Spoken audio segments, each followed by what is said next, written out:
Hello friends, എല്ലാവർക്കും നമസ്കാരം. നിങ്ങൾ ഏവരും കാത്തിരിക്കുന്ന നയനയുടെയും ആദർശിന്റെയും ഇന്നത്തെ വിശേഷത്തിലേക്ക് എല്ലാ കൂട്ടുകാർക്കും സ്വാഗതം. എല്ലാവർക്കും നല്ലൊരു ദിവസം ആശംസിച്ചുകൊണ്ട് തന്നെ നമുക്ക് ഇന്നത്തെ വിശേഷത്തിലേക്ക് കടക്കാമേ. അങ്ങനെ നമ്മുടെ അനിയെ കാണാതെ പോയിരിക്കുകയാണ്. അതും നന്ദു കാരണം. അത് വലിയൊരു പ്രശ്നം തന്നെയാണ് അനന്തപുരി തറവാട്ടിൽ ഉണ്ടാക്കുന്നത്. അനന്തപുരി തറവാട്ടിന്റെ ഒരു എന്താ പറയുക, നെടുന്തൂണ് അല്ലെങ്കിൽ അടിവേരൊക്കെ തന്നെ ആയിരുന്നു നമ്മുടെ അനി എന്ന് പറയുന്ന കഥാപാത്രം. അപ്പൊ പെട്ടെന്ന് കാണാതാകുമ്പോൾ ഉണ്ടാകുന്ന ആ ഒരു പ്രശ്നം എത്രത്തോളമാണെന്ന് ഞാൻ പറയാതെ തന്നെ നിങ്ങൾക്ക് അറിയാമല്ലോ. എല്ലാവരുടെയും സ്നേഹനിധിയായിരുന്നു, എല്ലാവരുടെയും ഒരു കുസൃതിക്കാരനായിരുന്നു. പക്ഷെ അതിൽ നിന്നൊക്കെ ഇപ്പം നമ്മുടെ അനിയെ ഒരുപാട് വേദനകളിലൂടെ കടന്നു പൊയ്ക്കൊണ്ടിരിക്കുന്ന സമയത്താണ് നന്ദുവിന്റെ കയ്യിൽ നിന്നും ആ ഒരു ഇത് ഏറ്റുവാങ്ങേണ്ടി വന്നത്. അങ്ങനെ നമ്മുടെ നന്ദു എല്ലാ പോലീസുകാരുടെയും മുമ്പിൽ വെച്ച് തന്നെയാണ് കുത്തിന് പിടിച്ച് ഇനി മേലാൽ എന്നെ ശല്യം ചെയ്യാൻ വരരുത്, ശല്യം ചെയ്യാൻ വന്നു കഴിഞ്ഞിട്ടുണ്ടെങ്കിൽ ഇങ്ങനെയല്ലായിരിക്കും, ലോകകപ്പ് കയറ്റി ഞാൻ ഇടിപ്പിക്കുന്നു പറഞ്ഞു. ഇപ്പൊ ഇതൊക്കെ ഒരു പുരുഷന് സഹിക്കാവുന്നതിലും അപ്പുറം തന്നെയാണല്ലോ. അപമാനിക്കുക എന്ന് പറയുന്നത് പോലെ തന്നെയാണ് നമ്മുടെ നന്ദു ചെയ്തത്. അപ്പൊ നന്ദുവിനും ഇത് വലിയൊരു പ്രശ്നം തന്നെ ആകുകയാണ് കേട്ടോ. കാരണം നന്ദു ഒരിക്കലും പ്രതീക്ഷിച്ചില്ല ഇങ്ങനെ ഉണ്ടാകുന്നു. അപ്പൊ നന്ദുവിന്റെ അവസ്ഥ എന്ന് പറയുന്നതും മാക്സിമം അങ്ങേയറ്റത്തെ ഒരു അവസ്ഥയിലൂടെയാണ് കടന്നു പോകുന്നത്. നന്ദു കാരണമാണല്ലോ ഇതൊക്കെ സംഭവിച്ചത് എന്നാണ് നന്ദുവിന്റെ ആ ഒരു ധാരണ. അത് നന്ദു കാരണം തന്നെയാണ്. പക്ഷേ നമ്മുടെ കനകദുർഗ നന്ദുവിനിട്ട് കൊടുത്ത ആ ഒരു അടി നന്ദുവിന് ഏറ്റുപോയി. അതുകൊണ്ട് തന്നെയാണ് നമ്മുടെ നന്ദു പോയി അനിയെ ഇങ്ങനെ ഉപദ്രവിച്ചില്ല, കോളറിന്റെ കുത്തിനൊക്കെ പിടിച്ചതേ ഉള്ളൂ. അപ്പം എന്നാലും അങ്ങനെ ചെയ്യാൻ ഇടയായത്. അങ്ങനെ നമ്മുടെ നന്ദു കനകദുർഗയോട് പറയുന്നുണ്ട്, അമ്മ ഒറ്റ ഒരുത്തി കാരണോ ഞാൻ ഇതൊക്കെ ചെയ്തത്. എനിക്കറിയാം അവന്റെ സ്വഭാവം. കാരണം അവന് മനസ്സിന് അത്രയ്ക്ക് കട്ടിയൊന്നുമില്ല. അവൻ എൻ്റെ പുറകെ നടക്കുമ്പോഴും ഞാൻ ഇങ്ങനെ തഴഞ്ഞു വിടുന്നത് അവന് എക്സ്ട്രീം ലെവലാണ് എന്നോടുള്ള സ്നേഹമെന്നും എനിക്കറിയാം. അതുകൊണ്ട് തന്നെ അവൻ വേറൊരു രീതിയിലും വേറൊന്നും ചിന്തിക്കാതെ വേറൊരു അപകടത്തിലും ചെന്ന് ചാടാതെ ഇരിക്കാൻ വേണ്ടിയാണ് ഞാൻ ഒഴിഞ്ഞൊഴിഞ്ഞു മാറി നിൽക്കുന്നത്. എനിക്ക് വേണമെങ്കിൽ അവനോട് ദേഷ്യപ്പെടാമായിരുന്നു, അവനെ പിടിച്ചു മാറ്റി നിർത്താമായിരുന്നു, അങ്ങനെ പലതും ചെയ്യാമായിരുന്നു. പക്ഷെ ഞാൻ അതൊക്കെ ചെയ്യാതിരുന്നത് എനിക്കറിയാം അവൻ്റെ മനസ്സ് എങ്ങനെയാണ് വേദനിക്കുന്നത് എന്ന്. എന്ത് പറഞ്ഞാലാണ് അവൻ്റെ മനസ്സ് വേദനിക്കുന്നത് എന്നൊക്കെ എനിക്കറിയാം. അവനിപ്പോൾ അങ്ങേയറ്റത്തെ വിഷമത്തോടു കൂടി നിൽക്കുക. അവനൊരു വിവാഹം കഴിച്ചു എന്നൊരു തെറ്റ് മാത്രമേ ചെയ്തിട്ടുള്ളൂ. പക്ഷെ അമ്മ എന്നെ തല്ലി കഴിഞ്ഞപ്പോഴത്തേക്കും എനിക്ക് ആ ഒരു ദേഷ്യവും കൂടെ അവനിൽ ഞാൻ തീർത്തത്. എനിക്കറിയില്ല ഇനിയിപ്പോൾ എന്ത് ചെയ്യണമെന്ന്. അവൻ എന്തെങ്കിലും സംഭവിച്ചു പോയി കഴിഞ്ഞാൽ ഈ ജന്മം എനിക്ക് സമാധാനത്തോടു കൂടി ജീവിക്കാൻ പറ്റുമെന്ന് നമുക്ക് തോന്നുന്നുണ്ടോ എന്ന്. ഇതൊക്കെ കേൾക്കുമ്പോൾ കനകദുർഗയ്ക്കും ഏകദേശം പാവം തോന്നുകയാണ് കേട്ടോ. വേണ്ടായിരുന്നു ഇതൊന്നും തോന്നുന്നുണ്ട്. ഈ സമയത്ത് ഇത്രയും പറഞ്ഞിട്ട് നമ്മുടെ നന്ദു അങ്ങ് പോകുമ്പോഴത്തേക്കും ഗോവിന്ദനോട് കനകദുർഗ പറയുന്നുണ്ട്, ജ്യോത്സ്യൻ പറഞ്ഞത് ശരിയാകുന്ന എനിക്ക് തോന്നുന്നത്. അവിടെയും ഇവിടെയും തിരിഞ്ഞ് എവിടെ പോയാലും ഇവർ ഒന്നിക്കുന്ന ജ്യോത്സ്യൻ പറഞ്ഞിരിക്കുന്നത്. ഇനിയിപ്പോൾ അതിനുള്ള പുറപ്പാടാണോ? ഇനിയിപ്പോൾ എല്ലാവരും കൂടെ ഇവരെ ഒന്നിപ്പിച്ച് വെക്കാൻ നോക്കുവോ? ഇനിയിപ്പം അനിയുടെ ഡിവോഴ്സ് വല്ലതും കഴിഞ്ഞു കഴിഞ്ഞിട്ടുണ്ടെങ്കിൽ നന്ദുവും അനിയും കൂടെ ഒരുമിച്ച് ജീവിക്കേണ്ട ഒരു അവസ്ഥ വരുമോ എന്നൊക്കെ പറയുമ്പോൾ ഗോവിന്ദൻ പറയുന്നുണ്ട്, അതൊരിക്കലും ഞാൻ സമ്മതിക്കില്ല. കാരണം രണ്ടു മക്കൾ അവിടെ പോയി പെടാപ്പാട് പെടുന്നത് നമ്മൾ കാണുന്നതാണ്. നമ്മുടെ തരത്തിൽ നിൽക്കുന്ന, നമ്മുടെ ഒപ്പം നിൽക്കുന്നവരെ മതി നമുക്ക്. നമ്മളെക്കാൾ കൂടുതൽ ഉയർന്നു നിൽക്കുന്നവരെ നമുക്ക് വേണ്ട. അത് ശരിയാവില്ല. പിന്നെ നന്ദുവിനിപ്പം ജോലിയൊക്കെ ഉണ്ട്. അപ്പൊ വേണമെങ്കിൽ ആ ഒരു ഇതിലെ കാറ്റഗറിയിൽ നിന്ന് നമുക്ക് വിവാഹം ആലോചിക്കുന്നതിന് കുഴപ്പമില്ല. പക്ഷെ ഒരു കൊട്ടാരത്തിൽ നിന്ന് നമുക്കിനി വിവാഹാലോചന വേണ്ട. മാത്രമല്ല നയനയും നവ്യയും അവിടെയുണ്ട്. ഇനി അങ്ങോട്ടേക്ക് നമ്മുടെ നന്ദുവിനെയും കൂടെ വിട്ടാൽ അത് ശരിയാവില്ല എന്ന് തന്നെയാണ് ഗോവിന്ദൻ പറയുന്നത്. കനകയ്ക്ക് വല്ലാത്ത സങ്കടം. കനക കാരണമാണല്ലോ ഇതൊക്കെ സംഭവിച്ചതെന്ന്.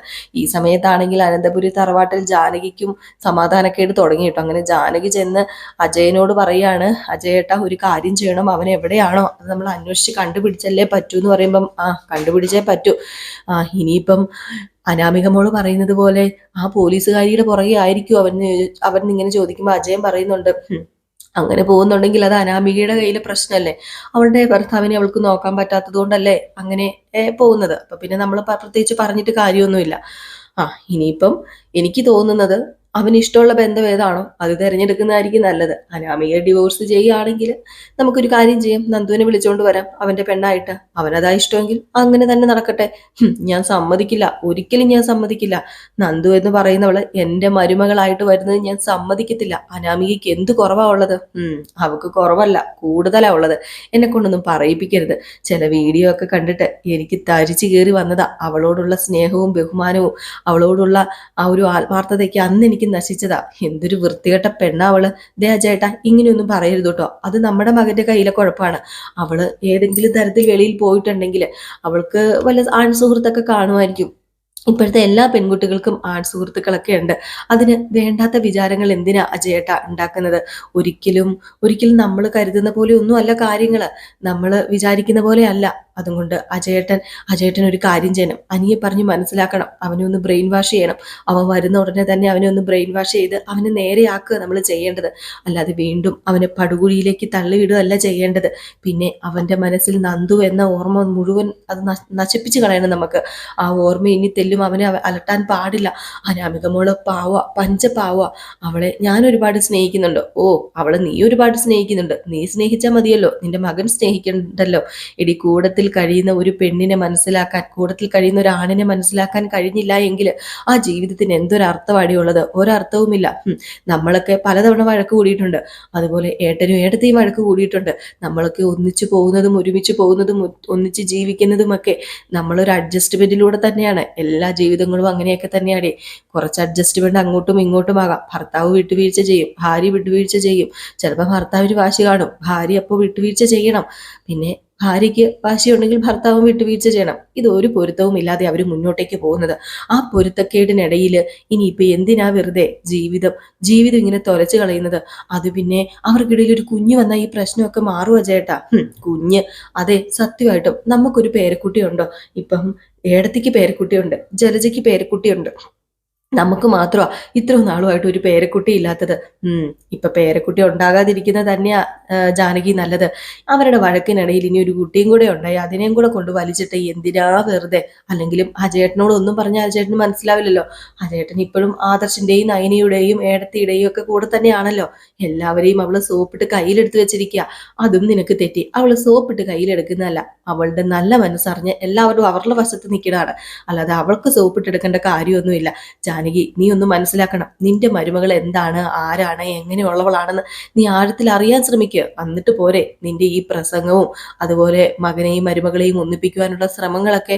ഒരിക്കലും തൻ്റെ മകന്റെ ജീവിതം നഷ്ടമാക്കിയിട്ടാകരുത് നിന്റെ ആഗ്രഹങ്ങളുടെ സഫലം എന്ന് പറഞ്ഞിട്ട് നമ്മുടെ അജയൻ അങ്ങ് പോവുകയാണ് കേട്ടോ. ജാനകി ആണെങ്കിൽ ഇങ്ങനെ ദേഷ്യം വന്നിട്ട് നിൽക്കുകയാണ്. എങ്ങനെയെങ്കിലും ഇപ്പം കൊണ്ടുവന്നേ പറ്റൂ നമ്മുടെ അനിയെ.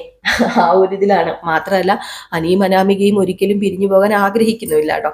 അപ്പം ഈ ഒരു സീൻ കഴിഞ്ഞിട്ട് കാണിക്കുന്നത് നമ്മുടെ അനാമിക ഇതൊക്കെ കേൾക്കുന്നുണ്ടായിരുന്നു. അപ്പം അനാമികയ്ക്കും ഒരു സംശയം കേട്ടോ. ഇനിയിപ്പം ആ പോലീസുകാരിയുടെ പുറകെ തന്നെ ആയിരിക്കും നന്ദുവിന്റെ കൂടെ പോലീസ് സ്റ്റേഷനിൽ കാണുമായിരിക്കും ചിലപ്പോൾ അവൻ. അങ്ങനെയാണെങ്കിൽ അവനെ കൈയോടുകൂടി പൊക്കണമെന്ന് പറഞ്ഞ് നേരെ വേണുവിനെ വിളിക്കുകയാണ്. വേണുവിനെ വിളിച്ച് കാര്യങ്ങളൊക്കെ പറഞ്ഞപ്പോൾ വേണു പറഞ്ഞു, ഓക്കെ മോളെ, ഞാൻ അന്വേഷിക്കാം, അന്വേഷിച്ച് കണ്ടുപിടിക്കാം. അവിടെ ഉണ്ടെങ്കിൽ നോക്കിക്കോ, ഇന്ന് നമ്മൾക്ക് നാറ്റിക്കണം അവനെ എന്നൊക്കെ പറഞ്ഞുകൊണ്ട് നേരെ പോലീസ് സ്റ്റേഷനിലേക്ക് ചെല്ലുകയാണ്. അവിടെ ചെല്ലുമ്പോഴത്തേക്ക് നമ്മുടെ നന്ദു അവിടെ ഉണ്ട് കേട്ടോ. അപ്പൊ നന്ദു അവിടെ ഉണ്ട്, അനിയെ കാണുന്നുമില്ല. അപ്പൊ നന്ദു അവിടെ ഉള്ളത് കൊണ്ട് തന്നെ അനിയുടെ കൂടെ നന്ദു പോയിട്ടില്ല എന്നുള്ള ഒരു ഉറപ്പ് വേണുവിന് കിട്ടി. അപ്പൊ വേണു നേരെ അനാമികനെ വിളിച്ച് പറഞ്ഞു, അനാമിക മോളെ, ഇവിടെ അവളുണ്ട്, അവനെ മാത്രമേ ഇവിടെ ഇല്ലാത്തതുള്ളൂ, അവൻ ഇവിടെ ഇല്ല. അപ്പൊ മിക്കവാറും അവൻ വേറെ എന്തിനെങ്കിലും പോയതായിരിക്കും, അല്ലാതെ രണ്ടുപേരും ഒരുമിച്ചില്ല എന്നിങ്ങനെ പറഞ്ഞു. അപ്പോഴത്തേക്കും അനാമിക, ഓ, രണ്ടുപേരും ഒരുമിച്ചുണ്ടായിരുന്നെങ്കിൽ വല്ല വീഡിയോ ഫോട്ടോയോ എടുത്ത് ഇവിടെ ഒന്ന് എരിവ് കയറ്റായിരുന്നു എല്ലാവരെയും. അതിന് അവർ രണ്ടുപേരും ഒരുമിച്ചില്ലല്ലോ മോളെ എന്നിങ്ങനെ നമ്മുടെ വേണു പറയുന്നുണ്ട് കേട്ടോ. ഏതായാലും വേണു വീട്ടിൽ ചെന്നിട്ട് ഈ കാര്യങ്ങളൊക്കെ അവതരിപ്പിക്കുകയാണ്. അനിയെ കാണാനില്ലെന്നാണ് പറയുന്നത്, അവൻ എവിടെ പോയെന്ന് അറിയത്തില്ല. ഏതായാലും ഞാൻ പോലീസ് സ്റ്റേഷനിൽ ചെന്ന് നോക്കിയപ്പോഴത്തേക്ക് അവൻ അവിടെ ഇല്ല. അപ്പൊ അവൻ ഒറ്റയ്ക്കാണ് പോയിരിക്കുന്നത്. എന്തോ പ്രശ്നം ഇതിന്റെ പിന്നിലുണ്ട് എന്നൊക്കെ ഇങ്ങനെ നമ്മുടെ വേണു രേവതിയോട് പോയി പറയുന്നുണ്ട്. ഇതേ സമയം പിന്നെയും കാണിക്കുന്നത് ആദർശിനെ നയനെയാണ്. അപ്പൊ ആദർശം നയനും ആകെപ്പാടെ ടെൻഷനിലാണുള്ളത്. അങ്ങനെ നമ്മുടെ ആദർശ് പറയുന്നുണ്ട്, അവനിത് എവിടെ പോയതാണെന്ന് അറിയില്ലല്ലോ, പോലീസിലൊരു കംപ്ലൈന്റ് കൊടുക്കാന്ന് വെച്ചിട്ടുണ്ടെങ്കിൽ അത് നാണക്കേട് കേസുമാണ്. ഈ ചെറുക്കൻ എവിടെ പോയതായിരിക്കും, ഫോൺ ഓഫ് ചെയ്ത് വെച്ചിട്ടെന്ന് പറയുമ്പോൾ, അത് പിന്നെ ഞാനൊരു കാര്യം പറയട്ടെ ആദർശേട്ടാ, വേറൊന്നും തോന്നരുത്. ഇന്നൊരു സംഭവം ഉണ്ടായി. ഇന്ന് നമ്മുടെ അനി പോലീസ് സ്റ്റേഷനിൽ ചെന്നു. എന്തോ നന്ദുവിന് ദേഷ്യം വന്ന് നിന്ന സമയമായിരുന്നു. നന്ദുവിന് അനിയുടെ പേരും പറഞ്ഞ് ഇന്ന് ഒരടിയൊക്കെ കൊടുത്തിരുന്നു. ആ ഒരു സമയത്താണ് നന്ദു പോലീസ് സ്റ്റേഷനിൽ ചെന്നത്. അപ്പോൾ അവിടെ അനിയ ഉണ്ടായിരുന്നു. അനിയ നന്ദുവിന്റെ കാണാൻ വേണ്ടി അടുത്ത് വന്നതും നന്ദു അനിയെ പിടിച്ച് രണ്ടെണ്ണം പൊട്ടിച്ചു എന്നൊക്കെയാ പറയുന്നത് കേട്ടത്. അതിന്റെ വിഷമം താങ്ങാനാകാതെ ആയിരിക്കും ചിലപ്പോ അവന് ഇപ്പൊ എങ്ങോട്ടെങ്കിലും വീട് വിട്ട് ഇറങ്ങി പോയത്. ഓ, അപ്പൊ അങ്ങനെയൊക്കെ സംഭവം നടന്നല്ലേ? അപ്പം അത് തന്നെയാണ് സംഭവം. എനിക്കിത് ഇവിടെ എവിടം വരെ എത്തി അവസാനിക്കുന്നൊന്നും അറിയില്ല നയന. മിക്കവാറും ഹനി അവന്റെ ജീവിതം തന്നെ കളയാനായിട്ട് ചാൻസ് ഉണ്ടെന്ന് പറഞ്ഞപ്പം, അല്ല അവൻ എവിടെയായിരിക്കും, നമുക്ക് അന്വേഷിക്കണ്ടേ? എന്തന്വേഷിക്കാനാണ്? അവനെ അന്വേഷിക്കേണ്ട കാര്യമൊന്നുമില്ല. അവൻ അവന്റെ വിഷമം കഴിയുമ്പം ഇങ്ങോട്ടേക്ക് വരും. അറിയാലോ, അവനിപ്പോ കുറച്ച് മദ്യപാനമൊക്കെ ഉണ്ട്. ശോ, എനിക്ക് എല്ലാം കൊണ്ടും പേടിയാവുക. നന്ദു അങ്ങനെ ചെയ്തത് മോശമായി പോയോ? നന്ദു ചെയ്തത് എന്ത് മോശം? നന്ദു ചെയ്തത് മോശമല്ല, അവന് ഇപ്പോഴല്ലായിരുന്നു, നേരത്തെ പൊട്ടിക്കണമായിരുന്നു. പിന്നെ പറഞ്ഞിട്ട് കാര്യമില്ലല്ലോ. അപ്പോഴത്തേക്ക് നമ്മുടെ അജയനും ജയനൊക്കെ വന്നു കേട്ടോ. അപ്പൊ ഇവരിങ്ങനെ സംസാരിക്കുന്ന കേട്ടതും, അല്ല നിങ്ങൾ തന്നെ എല്ലാത്തിനും കാരണക്കാര്. കാരണം വേറൊന്നുമല്ല, അവന്റെ ഇഷ്ടം അറിഞ്ഞപ്പോൾ നിങ്ങൾ നടത്തി കൊടുക്കണമായിരുന്നു. അതല്ലായിരുന്നോ ചെയ്യേണ്ടത്? അല്ലാതെ ഇഷ്ടമില്ലാത്ത കല്യാണത്തിന് നിർബന്ധിക്കേണ്ട യാതൊരു കാര്യവും ഇല്ലായിരുന്നു. അതിന് കല്യാണത്തിന്റെ തലേദിവസം വന്നല്ലേ ഞങ്ങളോട് ഇതൊക്കെ പറയുന്നത്. അപ്പൊ പിന്നെ എന്താ ചെയ്യേണ്ടത് അച്ഛാ? എന്തെങ്കിലും ചെയ്യാൻ പറ്റുമോ നമുക്ക്? ഏതായാലും മോനെ, ജാനകി അവിടെ തുള്ളിക്കളിച്ച് നിപ്പുണ്ട്. ജാനകി പറയുന്നത് വേറൊന്നുമല്ല, അവനും നന്ദുവും കൂടി എങ്ങോട്ടോ കറങ്ങാൻ പോയതാ എന്നൊക്കെയാണ്. ഓ, അങ്ങനെയൊന്നും അല്ല അച്ഛാ, ഞാൻ സംഭവം പറഞ്ഞു തരാം എന്നും പറഞ്ഞ് നമ്മുടെ ജയനോട് ആദർശം കാര്യങ്ങളൊക്കെ പറയാണ്. ഇങ്ങനെ ഒരു തല്ലു കൊടുക്കുകയോ ഭീഷണിപ്പെടുത്തുകയോ ഒക്കെ ചെയ്തായിരുന്നു നന്ദു. സഹി കെട്ടിട്ട നന്ദു അങ്ങനെ ചെയ്തത് എന്നൊക്കെ പറഞ്ഞപ്പം, ആണോ, എന്നാ പിന്നെ അത് തന്നെ അവന് ഇറങ്ങിപ്പോകാനുള്ള കാരണം. ഇനിയിപ്പോ എവിടെയാണെന്ന് അറിയില്ലല്ലോ എന്നും പറഞ്ഞുകൊണ്ട് അവരൊക്കെ ആകപ്പാടെ എല്ലാവരും കുറച്ച് സങ്കടത്തിൽ തന്നെയാണ് കേട്ടോ. അനിയെ കാണാത്തതിന്റെ സങ്കടവും ബുദ്ധിമുട്ടുമാണ് എല്ലാവർക്കും ഉള്ളത്. ഈ ഒരു സമയത്താണെങ്കിൽ നമ്മുടെ അനാമികയുടെ കാമുകനും കട്ട് വിളിക്കുകയാണ്. അങ്ങനെ റൂമിനകത്ത് കയറി, എടാ നീ എവിടെയാടാ, നമുക്ക് ഇന്നൊരു സിനിമയ്ക്ക് പോയാലോ? ഒത്തിരി നാളായില്ലേ നമ്മൾ സിനിമയൊക്കെ പോയി കണ്ടിട്ട്. സിനിമ കാണാൻ പോകുമ്പം എനിക്ക് നിന്റെ അടുത്ത് ഇരിക്കാലോ, നിന്നോട് സംസാരിക്കാലോ എന്നൊക്കെ ഇങ്ങനെ പറയാണ് കേട്ടോ. അപ്പോഴേക്കാണ് പെട്ടെന്ന് ജാനകി അകത്ത് കയറി വരുന്നത്. ജാനകി കയറി വന്നതും, അതെ ഞാൻ പിന്നെ വിളിക്കാടാ, എൻ്റെ അമ്മായിയമ്മ വരുന്നുണ്ട് എന്ന് പറഞ്ഞ് ഫോൺ കട്ട് ചെയ്തു. അപ്പൊ ജാനകി ചോദിച്ചു, അല്ല മോളെ, നീ ആരുമായിട്ടാണ് സംസാരിച്ചത്? അത് അത് പിന്നെ ഞാന് അനിയാണോ മോളെ വിളിച്ചത്? ഹേയ്, അനിയൊന്നുമല്ല, ഞാൻ അച്ഛനെ വിളിക്കുമായിരുന്നു. അച്ഛനെയോ? ആ അതെ, അച്ഛനെ. നീ അനിയൊന്ന് വിളിച്ചു നോക്കിയോ? എവിടെന്ന്? ഞാൻ എന്തിനനിയെ വിളിക്കണം? അവനെ ഞാൻ വിളിച്ചു കഴിഞ്ഞാൽ അവനത് ഇഷ്ടപ്പെടില്ല.